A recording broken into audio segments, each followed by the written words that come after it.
I finally designed a life I love. And I thought that life was going to be in TV news and making it big time with NBC. And it was great, but there was still something missing. And it was the factor of I wanted to be a present parent. I wanted to be able to travel with my husband. We just got back from Paris. We just spent 10 days in Switzerland and France. I couldn't have done that in television right now because we're getting ready for the next ratings book. They would never have let me go on vacation right now. Wow. But I don't have to ask permission anymore. And I decide how big or how small I want my life, my business, all of it to be, that I finally have designed a life I love. It's no longer a life by default. Welcome to Reward, the podcast of The Trust. We are the show specifically for women entrepreneurs who want to build businesses into the multi-million-dollar revenues and beyond, but especially because we know the reward is much greater than that. I'm Allie Brown, and I'm excited to introduce you to these diverse female leaders from a variety of industries, women making huge impact and who are unwilling to settle for the status quo. On the web, visit jointhetrust.org to learn more about our modern community for forward-thinking 7- and 8-figure women entrepreneurs. That's jointhetrust.org. See you there. Now, get ready to enjoy this episode's powerful conversation. Hello, Sara. Hi, how are you? I'm good. So you're at your lovely home today, I think. I'm guessing by your background. I am in good old Sugarland, Texas. I know it sounds like Candyland, but it's Sugarland. I love Texas has a lot of cool names for their cities. It's a unique area. I mean, I grew up in Philly, so very different from the Northeast. Wow. Yeah. And how'd you end up in Texas? Television. I followed my career here. NBC moved me around. And so kind of based on my contract and based where my agent could get me is sort of where I went. So Houston, that happens a lot in the industry, right? People just move around and go where they go. Mm-hmm. There's so much I want to talk with you about today, because every time I talk with you, I learn something new. I'll be like, you did what? And I'm like, wait, when? And that just happens. And these are the women like you are the ones I love talking to, because there's always new levels and layers to kind of where you've been and the wisdom you've gained and, how it got you to where you are now. So I actually do want to start with your story. Sometimes I don't, but I think that would be, it gives great context also to what you're doing today and what led you to today. So can you start back to when you were becoming Sara Davenport? Well, the funny thing is on television, I was Sarah Allen because Davenport was too long. So they didn't let me take that. I know, it's ridiculous. And it still happens. Today, would they do that today? Absolutely. Or no? Absolutely. Wow. Yeah, I had there's a character limit. Yeah. Well, her name was Tiffany Bruca. And as she moved markets, they said, oh, no, Tiffany sounds like a stripper's name. And so you can't have Tiffany. What's your middle name? She said Ann. So then she became Ann Bruca. And she moved TV markets. They said, oh, we've got an Ann Burke. You can't be Ann Bruca. How does Ann Taylor sound? So then she went by Ann Taylor. And when I met her, when I was first interning in TV, I thought her name was Ann Taylor. And a guy called the newsroom. He said, can I talk to Tiffany Bruca? And I was like, there's no Tiffany Bruca here. And I put him on hold. I'm like, Ann, there's some weird guy saying that your real name is Tiffany Bruca. She goes, oh, that's and it my sounds dad. like a stripper. Let me talk to him. That's my dad. I was like, oh, I didn't realize how much TV controlled the life. Although honestly, I did, because I grew up in the industry and I saw it firsthand. I just didn't know how petty it could get. Yeah. So like the movies like Anchorman and stuff, is a lot of that accurate? Like, this is going to blow your mind. So the role of Anchorman, right, of Ron Burgundy was based off the anchor that my mom had in the 1970s. So my mom anchored with basically who Ron Burgundy ended up being. Oh, no. Oh, yeah. So my mom started in the 70s when there were no women in television. So she literally was one of the first. My mom and Oprah started at the same time. So very, very early 70s. And then my mom moved from Philly to Chicago and then back to Philadelphia. So I grew up in the industry. My mom was on every billboard in town. The side of every bus had my mom's face plastered to it. So I grew up around it. I thought, this is so cool. But what I loved the most was she got to tell people stories, and she would go into their homes, or we flew to Rome and she got to interview the Pope. I mean, do you know how cool that is? I have a photo of my mom interviewing the Pope in the 80s.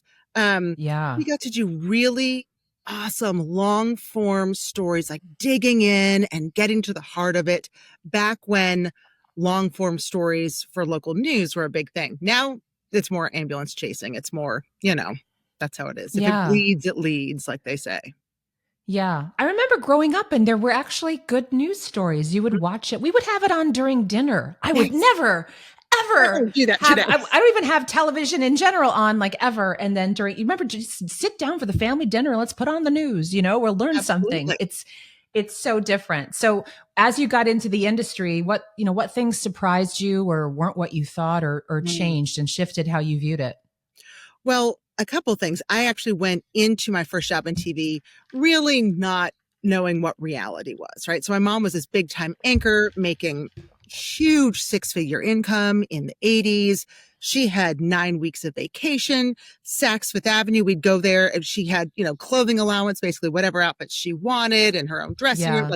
So I'm like, this is going to be amazing. Sign me up. Sign me up. So I go to my first job in Utica, New York. If you've never heard of Utica, don't worry. Most haven't. It's kind of in the middle of nowhere.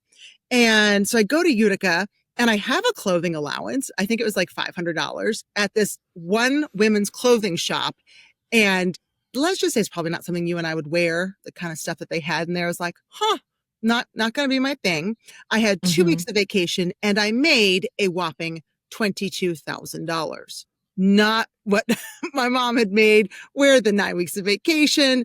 But the cool thing is in that tiny little market, I got to tell some of the coolest stories. They were not the breaking news stories, but I got to know the community. I got to know people. I got to cover the maple syrup festival. That's breaking news right there.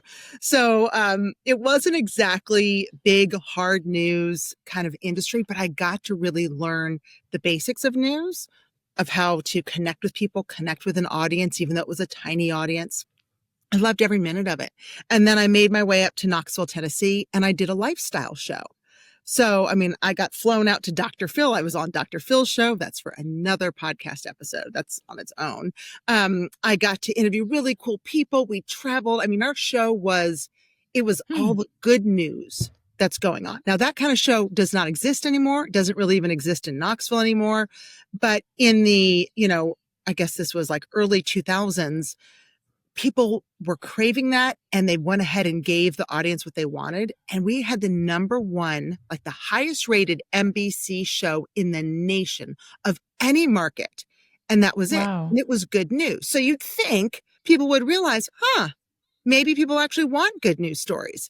But no, now where we are today, like 2026 going in there, it's not that. We get anything but that. And for some reason, when I was in Knoxville, I thought, I'm like, I miss hard news. I miss covering breaking news. I miss the ambulance chases, the helicopter chases of the, perp suspect or whatever. I got to go to Houston. And I landed my dream job in Houston. And making finally great money. Still not 9 weeks of vacation. I had 3.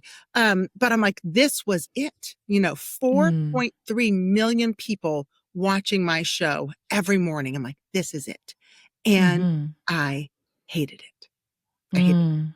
Why? And sometimes, a couple reasons, but I think sometimes we build things up in our head, like it's going to be this and that, and then it's not. I also believed what I saw from my mom's era in the 70s, 80s, and 90s, like this great, like what news used to be. Like you said, people sat down for dinner. It wasn't that way anymore. We were treated like crap, quite honestly. In fact, everyone at the station was treated like crap. It wasn't just me. It was so micromanaged. We'd get emails from our viewers. They're like, the outfit Sarah was wearing today really made her look 9 months pregnant. Tell her not to wear it again. And then instead of my news director responding going, hey, like if they could have responded in a nice way. Instead, they came to me and said, hey, that outfit you wore, it made you look 9 months pregnant. A viewer wrote us and they're right. And you're like, oh, okay. Or I'd go on and I'd break this huge story and I'm like, this is awesome. And my news director would call me on the set. Like there's a phone in between the two anchors.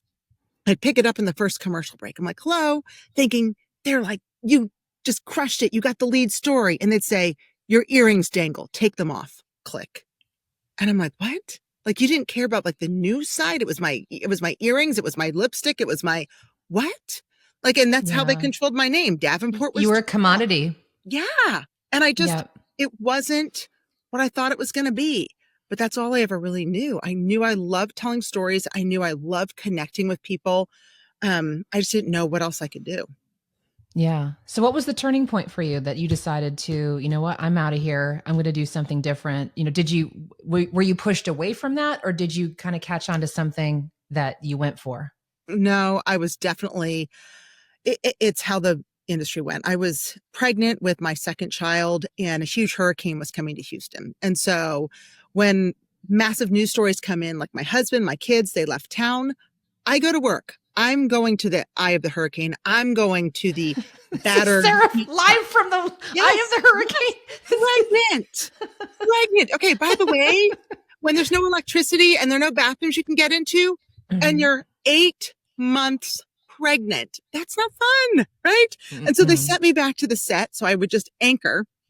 And I'm underneath they had us basically go underneath our desks because, I mean, this was a category 4 hurricane coming towards us. So I have a cot under my desk. I'm 8 months pregnant and I bang on the desk to my co-anchor next to me, Cambrell. I go, is this it? He goes, no, it's not it. You heard our weather guy. It's not going to hit us. We're okay. I go, no. Is this my life? Like, is this it?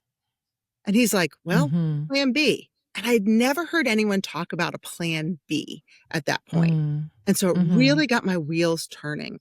And now fast forward a month and a half later, I'm 9 months pregnant. Like, I'm going to be induced on Monday morning, 7 a.m., going to meet my new baby. My news director came to me on Friday and said, hey, your viewers are going to forget who you are pretty fast. I mean, you know that, right? And I'm like, I hope not. Like, I hope they still want me back. And she said, well, so because they're going to forget you fast, we want you to anchor the evening news Saturday and Sunday, and then you can go on maternity leave Monday. I said, well, I'm being induced at like 6 or 7 a.m. You want me to anchor the 10 p.m. news, be done at 11, get home at midnight, and turn around and go to the hospital? She goes, yeah, sounds good. And walked away. And here's the worst part, Allie, I did it. Like, I said yes, because I just felt like I had to. And I think so many women in business, they get to that breaking point when they finally like take a minute to reflect and rest before they reset and move forward. I was reflecting on maternity leave and going, that's not right. That's not right. Like, this isn't what I want anymore. And I kept hearing those words of like, what's the plan B? Like, what are you going to do? And so during that maternity leave, I really had to focus on like, what is it who am I outside of news? It was like my identity. All growing up, it was my identity. So what else could I do? Get back to the basics. What means the world to me? I want to live a life that I want to live. I don't want to live a life that the TV station is telling me. I want to live a life that I design. And so that's when I decided maybe entrepreneurship was the way to go. I'm going to hit pause for a second there, Sarah, because I think you just touched on a nerve that there's so many women, it's a very crazy time right now, but it's a very exciting time because so many women realize they were trying to fit into a model that never worked for them in the first place. And then sometimes though, detaching is the hardest part because they've worked their whole life for it, or they went to school for years for it. I just keynoted a women's physician conference here in Phoenix a few weeks ago. And, just that's a great example because often their families put everything they had on the line to help them reach that dream. Right. And so there's often points that you're dealing with also guilt. Like, I reached all my goals. I said, this is what I was going to do. And now it's not good enough for me. I want something different. So just kudos to you for making the decision, because I don't know anyone who's ever made a decision like that, though, that it didn't lead them in the right place. They may not have all the answers at that point, but it's the right question. Like, is this it? You said, is this it for me? Right. And there was a better plan for you. And so tell everyone, kind of, let's fast forward, like just, jump ahead, like the commercial break. And then we come back in the next episode of Sarah, where did that take you, that decision? So on maternity leave, when I finally knew that something had to give, I really did a deep dive into what are my passions and what are my God-given talents. And I knew that God gave me the ability to write well and to think clearly and to really get the heart of a story and to take something big and complex and to break it down into bite-sized pieces. My passion really are entrepreneurs and telling their story who really, they get stuck, they can't tell their own, or helping others who just feel like they're up against a wall and they just need help in that breakthrough.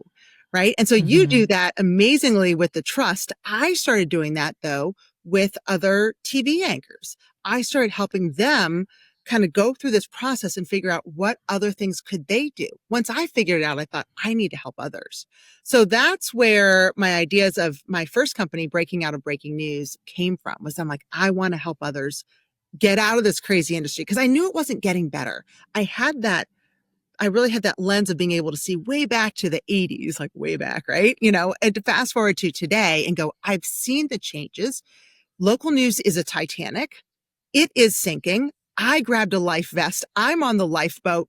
Don't listen to those crazies that are like, just listen to the music. The band is playing. You don't need a life jacket. You're good. No, you do.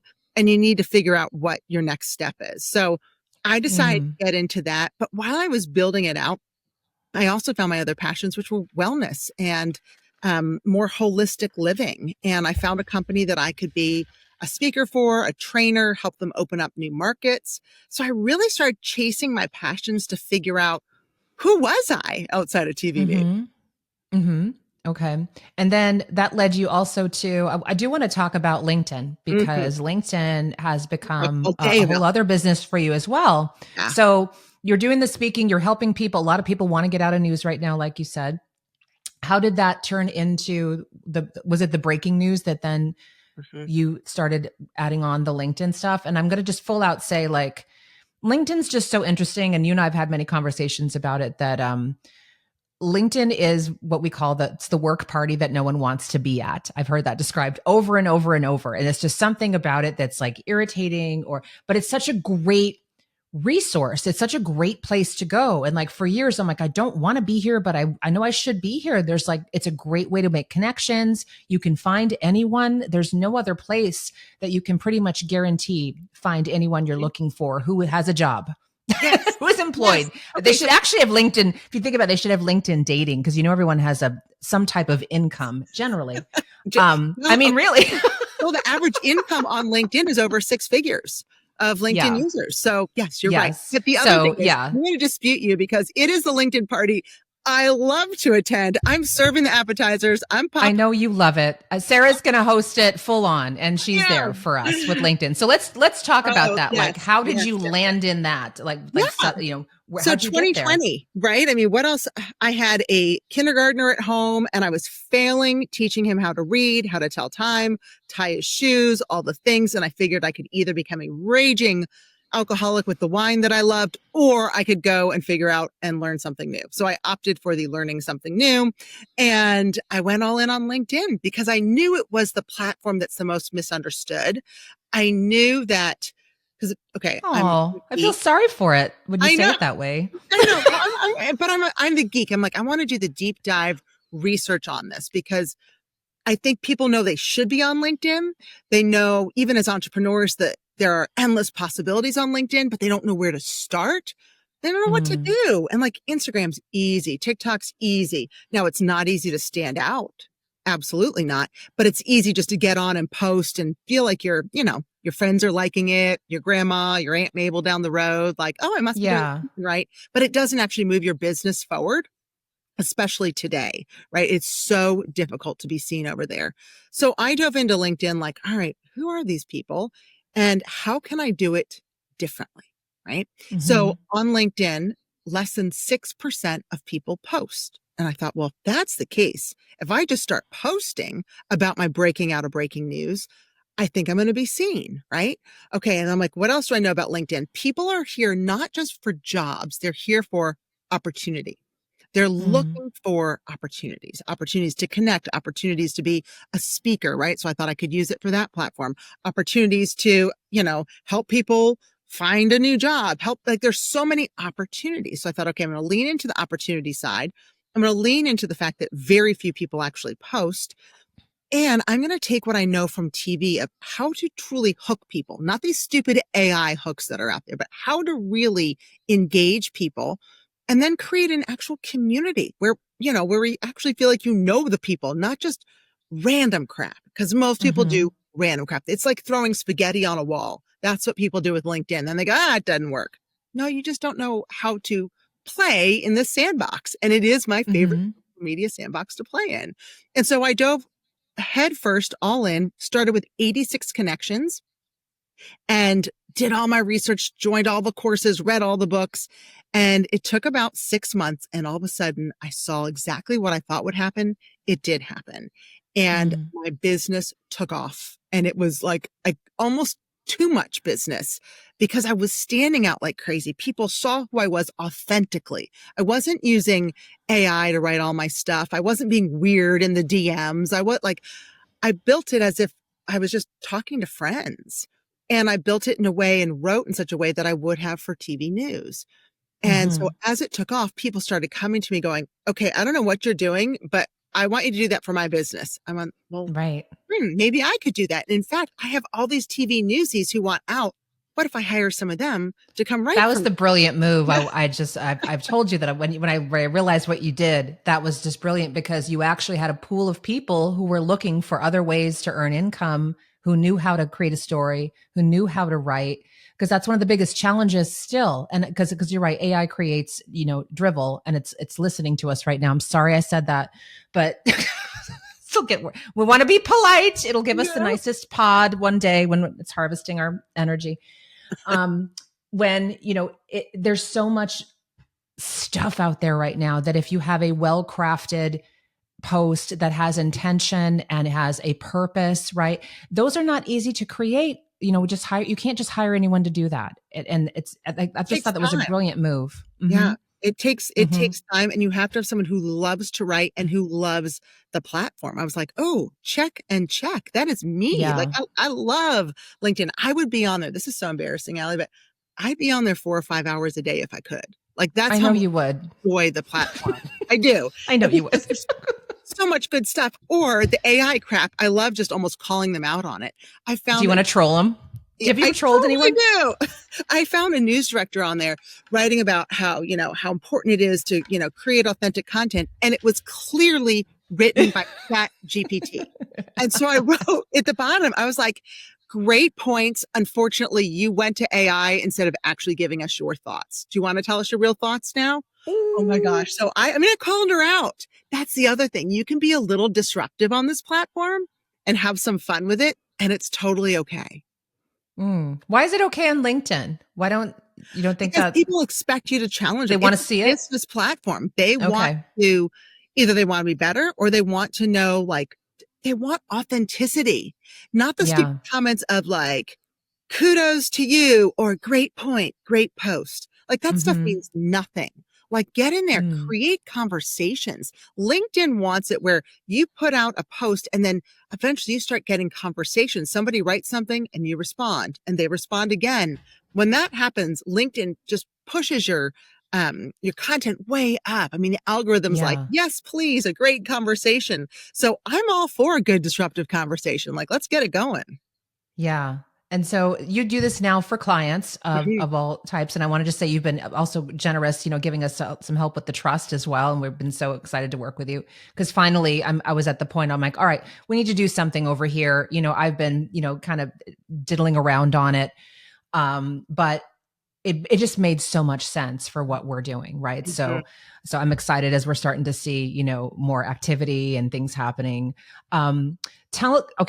I know there's an area also of your life that you don't talk a lot about, but I think it's just really funny. And that is the whole true crime part of your career that is kind of under the radar, but you apparently will. So if I see something on oxygen snapped or something, are you going to be commentating on true crime murders? I've never went to look for you, but I understand this is what you do.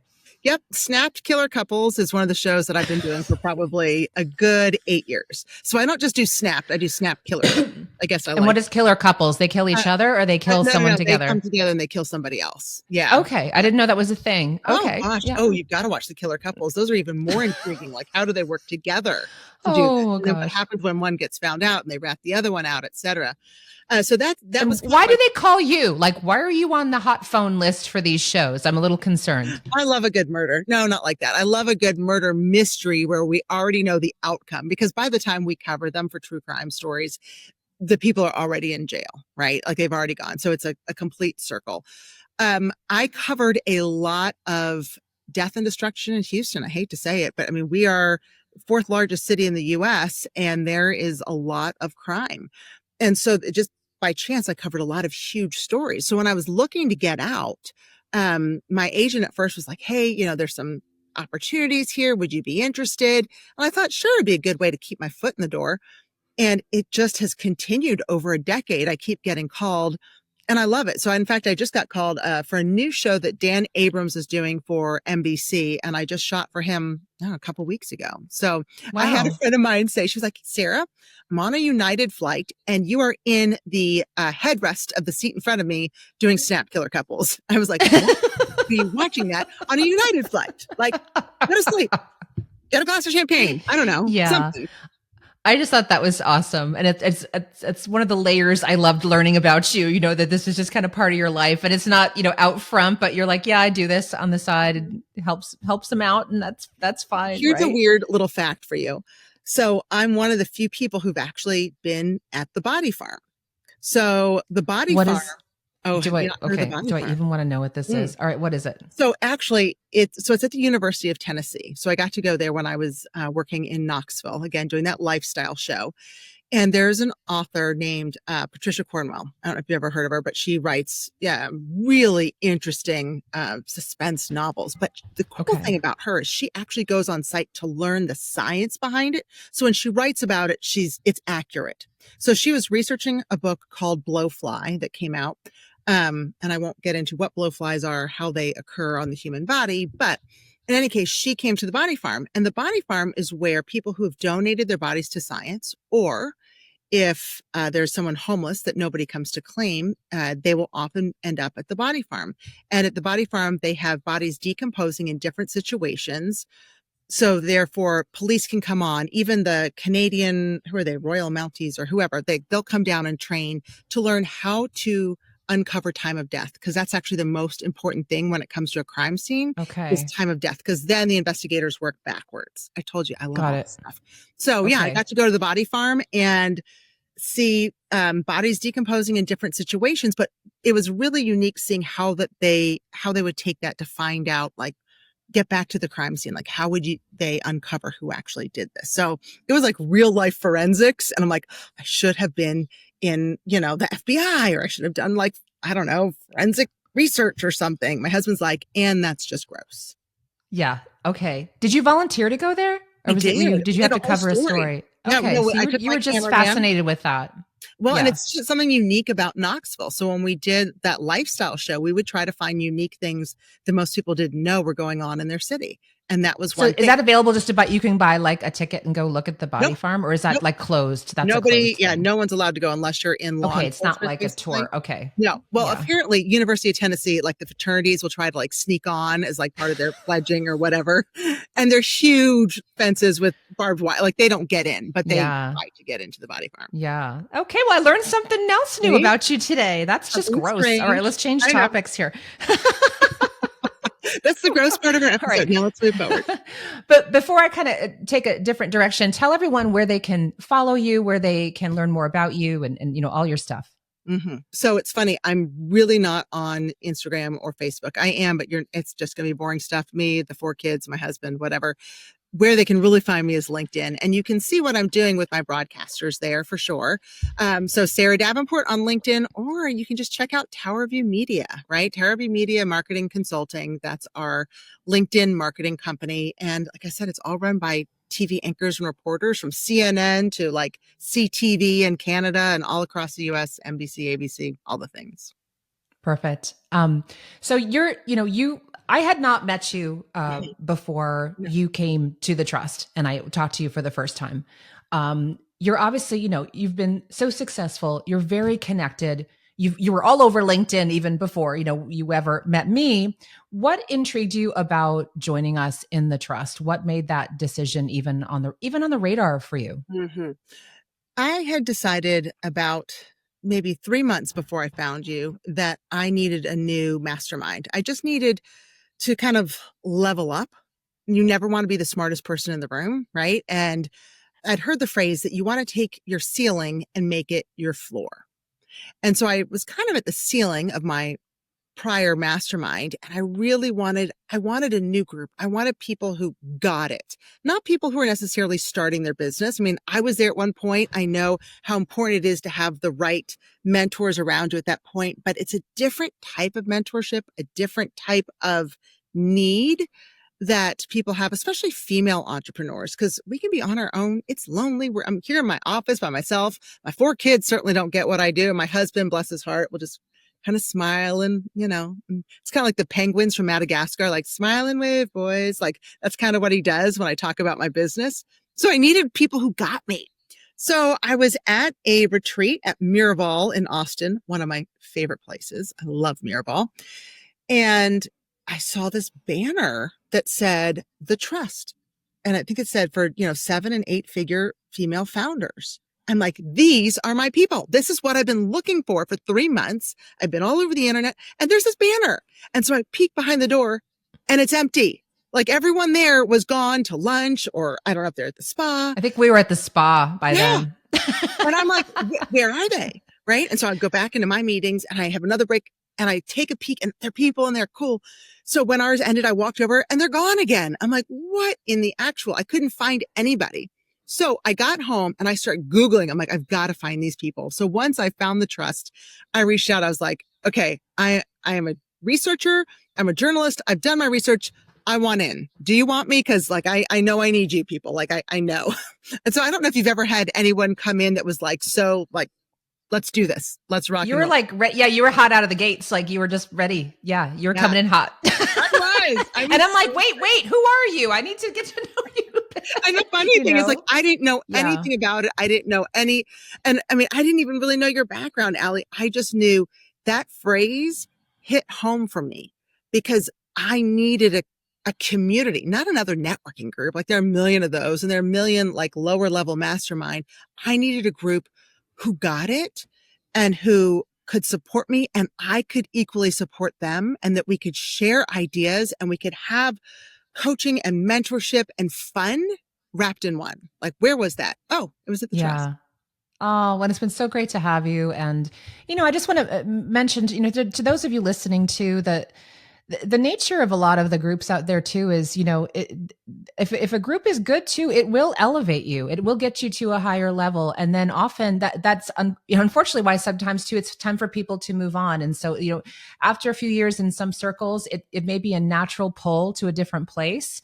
And so, if you're listening to this right now and thinking, gosh, I've loved these people, this group's been great that I've been in, but I'm really just feeling, I want something new. I want a fresh circle, something different.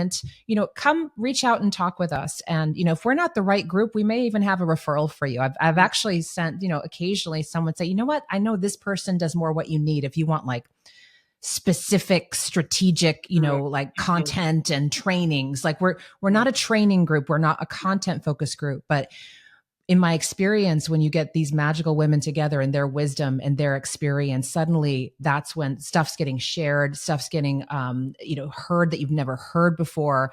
It is an amazing experience. And so it's been great to have you with us. And a great reminder, I told Erica, I'm like, we always have to put up the sign outside our conference room. Cause we were debating. I'm like, do we bring the pop-up? We have to bring it the luggage. Like, you're going back and forth. And I'm like, no, it's always bring the damn pop-up, boop. It's like, just pop it up. You never know. You never know who will see it. So thank you. And then Sara, what is the reward in all this? You've worked so hard and taken many risks, over your career and just gone for things. And that comes with a lot of weight. So what is the reward in the end for all this for you? Why do you do it all? I would say the reward for me is I finally designed a life I love. And I thought that life was going to be in TV news and making it big time with NBC. And it was great, but there was still something missing. And it was the factor of I wanted to be a present parent. I wanted to be able to travel with my husband. We just got back from Paris. We just spent 10 days in Switzerland and France. I couldn't have done that in television right now because we're getting ready for the next ratings book. They would never have let me go on vacation right now. Wow. But I don't have to ask permission anymore. And I decide how big or how small I want my life, my business, all of it to be, that I finally have designed a life I love. It's no longer a life by default. Yeah, I love that. Any last words for everyone?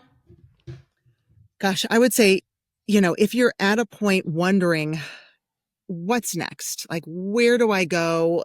There's got to be something else out there for me. Two big things I'd say is take time to really uncover those passions and your God-given talents, and then go find a group of people who can support you. And for me, honestly, Allie, the group has been the trust. Like, it has been such a game changer for me just in the not even 6 months that I've been a part of it. The friendships, I know you say it's not coaching, but boy, have we learned so much when it comes to like marketing or trying this with your teams, or there's so much value that it's even hard to describe. And that's why I say, you got to come check it out. I love that. Thank you. Thank you so much. And I will see you very soon at our mastermind, right, coming up. So thanks for joining us, and just good luck with everything you're doing. And I know you're busy with your family and your sons in baseball, just so much. That's what I love. All the women in the group have so much going on, and they're so involved in so many other ways. They have these like very holistic lives. And I think that's another thing I love about who we typically attract as well. So, and you really represent that. So thank you. And everyone, make sure to go check out Sara. And if you would like to join us at our mastermind, by the time we get the show up, it's going to be last minute, but we may have a spot for you. So jointhetrust.org. Thanks. Bye. Bye. I hope you enjoyed that conversation as much as I did. Subscribe now to the Reward Podcast to be sure to not miss an episode. And don't forget to visit jointhetrust.org to learn more about our modern community for forward-thinking 7- and 8-figure women entrepreneurs. You can learn more, apply to join us, or refer another woman you know who is over the $1 million mark and is ready for a different type of women's network. We have events coming up, both live and online, that are truly creating new possibilities for female leaders. That's jointhetrust.org. See you there.